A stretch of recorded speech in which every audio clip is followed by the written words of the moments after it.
வணக்கம் நண்பர்களே. யார் காரணம்?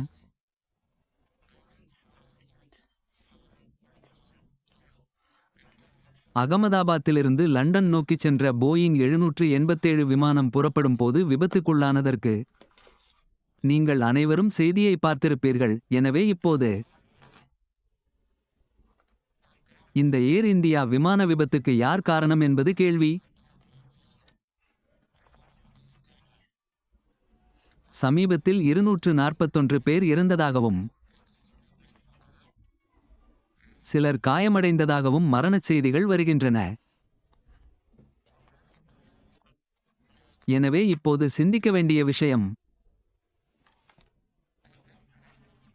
என்னவென்றால், முதலில்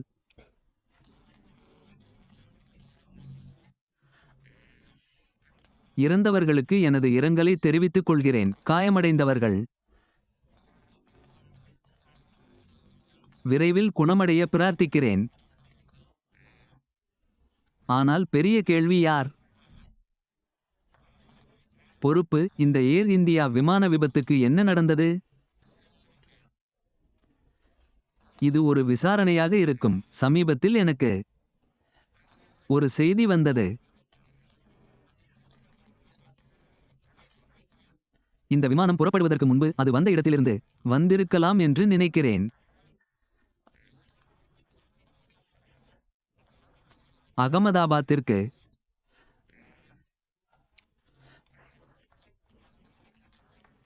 பொத்தான்கள் வேலை செய்யவில்லை.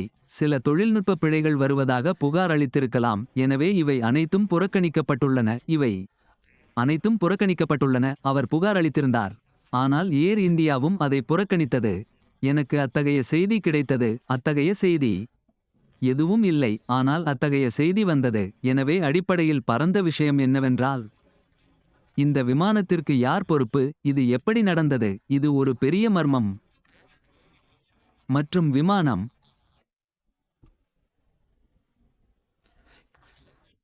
புறப்படும்போது விபத்துக்குள்ளானதா? அது எப்படி விபத்துக்குள்ளானது என்பது விசாரணையின் விஷயம். எங்களுக்கு எதுவும் தெரியாது. எங்களுக்கு உண்மையில் எந்த யோசனையும் இல்லை. நான் ஒரு நிபுணர் அல்ல. எனவே இது குறித்து விசாரணை நடத்தப்பட வேண்டும் என்று நான் விரும்புகிறேன். நாகரிகம் ஒரு விசாரணை நடத்த வேண்டும். கண்டுபிடிக்க இந்திய அரசாங்கத்தையும் நான் கேட்டுக்கொள்கிறேன். மேலும் காயமடைந்தவர்களுக்கு பதில்களை, இறந்தவர்களின் குடும்பங்களுக்கு